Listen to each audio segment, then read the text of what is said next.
That is difference between micro and macro economics. Micro economics की definition देखते हैं सबसे पहले। The word micro is derived from the Greek word micros. जो micro है वो कहाँ से लिया गया है? ग्रीक वर्ड माइक्रोस, जिससे मतलब क्या होता है? स्मॉल। और सेम इस तरह अगर मैक्रो की बात करें, macro is also derived from the Greek word macros, जिसका मतलब होता है लार्ज। अगर हम किसी स्मॉल पार्ट के बारे में बात करेंगे तो किसका पार्ट है? माइक्रो का। अगर हम लार्ज पार्ट के बारे में बात करेंगे तो किसका पार्ट है? मैक्रो का। अब माइक्रो की बात करते हैं। It is the part of economic theory which deal with individual unit of economy such as consumer, producer, firm, industry, price, ETC. अगर हम किसी एक इंडिविजुअल यूनिट जैसे individual firm, individual producer, individual consumer या फिर इंडिविजुअल इंडस्ट्री के बारे में पढ़ेंगे तो वो किसका पार्ट है? Micro economics. और माइक्रो इकोनॉमिक्स को हम क्या बोलते हैं? प्राइस थ्योरी भी। अब बात करते हैं मैक्रो इकोनॉमिक्स। मैक्रो इकोनॉमिक्स वो पार्ट है इकोनॉमिक्स का जिसमें हम लार्ज के बारे में पढ़ते हैं, या फिर बात पढ़ते हैं हम एग्रीगेट के बारे में, या फिर इकोनॉमी एज होल के बारे में। So when you study the variable of economics as aggregate or as whole is known as macroeconomics। या फिर जब हम इकोनॉमिक्स को डील करते हैं एज होल या फिर एग्रीगेट, वो किसका पार्ट है? Macro economics.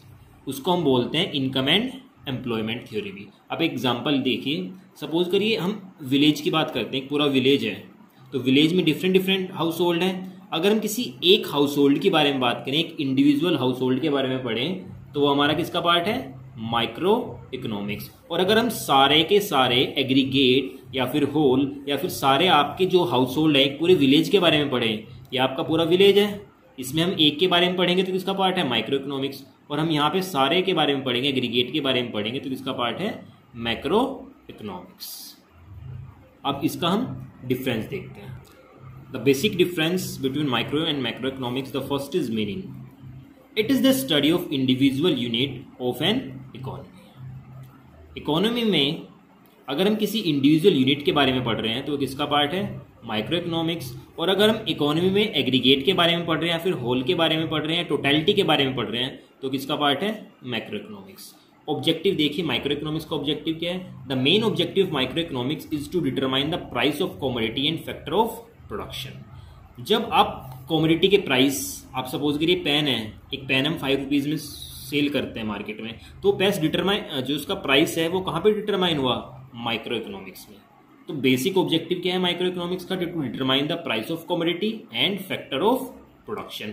Factor of production क्या होते हैं? देखो आपको, जैसे हम जो प्रोडक्शन करते हैं ना, अगर आप प्रोडक्शन करो किसी चीज का तो उसमें लगने वाली लैंड, मेनली आपके 4 होते हैं, land, labour, capital and entrepreneurship. उन्हें बोलते हैं factor of production. Land, labour, capital and entrepreneurship, ठीक है, उसे बोलते हैं फैक्टर ऑफ प्रोडक्शन। अब मैक्रो इकोनॉमिक्स का ऑब्जेक्टिव देखिए। The main objective of macro economics is to determine the price level and national income. अगर हम नेशनल इनकम की बात करें, नेशनल इनकम कहाँ पे डिटरमाइन होगी? इनकम एंड एम्प्लॉयमेंट का लेवल कहाँ पे डिटरमाइन होगा? वो किसका पार्ट है? Macro economics. Basic tool, the basic tool of micro economics is demand and supply. जो बेसिक टूल है माइक्रो इकोनॉमिक्स का वो क्या है? Demand and supply. अगर हम बात करें बेसिक टूल मैक्रो इकोनॉमिक्स का, वो है आपका aggregate demand and aggregate supply. अब एज्यूम्शन क्या मान के चलते हैं? देखो, आप जब भी इकोनॉमिक्स पढ़ोगे आपको इसमें कुछ ना कुछ चीज़ें एज्यूम करनी पड़ेंगी, अपनी तरफ से लेट करनी पड़ेंगी। अब एज्यूम यहाँ पे क्या करते हैं कि जब भी आप माइक्रो इकोनॉमिक्स पढ़ोगे, whenever you study micro economics, all the variable of macro economics are assume to be constant. When you study microeconomics, the variable of macroeconomics are constant, and when you study macroeconomics, the variable of microeconomics are constant। ये हम consider करके चलते हैं कि जब आप microeconomics पढ़ोगे तो मैक्रो के वेरिएबल कांस्टेंट हैं, अगर आप मैक्रोइकोनॉमिक्स पढ़ोगे तो आपके माइक्रो के वेरिएबल कांस्टेंट हैं। So when we study microeconomics तो उसमें आपके मैक्रो के फैक्टर जो है वो कांस्टेंट रहेंगे, जैसे आपका national income, price level, employment, आपका इनकम लेवल, वो सब चीज़ आपकी क्या रहेंगी? कांस्टेंट, अगर आप माइक्रो पढ़ते हो। और अगर आप मैक्रो पढ़ते हो तो उसमें जो माइक्रो के वेरिएबल होंगे वो कांस्टेंट रहेंगे। माइक्रो को हम बोलते हैं प्राइस थ्योरी भी, और मैक्रो को बोलते हैं हम इनकम एंड एम्प्लॉयमेंट थ्योरी भी। अब आपसे एक क्वेश्चन है, सपोज करिए हम एक कंज्यूमर के बारे में पढ़ रहे हैं कि इंडिविजुअल कंज्यूमर, तो माइक्रो का पार्ट है, मैक्रो का पार्ट है? That is the part of micro economics. अगर एक सिंगल प्रोड्यूसर के बारे में पढ़ रहे हैं तो माइक्रो का पार्ट है, मैक्रो का पार्ट है, वो भी आपका माइक्रो का पार्ट है। लेकिन अगर जितने भी हमारे मार्केट में अवेलेबल प्रोड्यूसर हैं, सभी प्रोड्यूसर सभी कंज्यूमर के बारे में पढ़ेंगे तो किसका पार्ट है? Macro economics.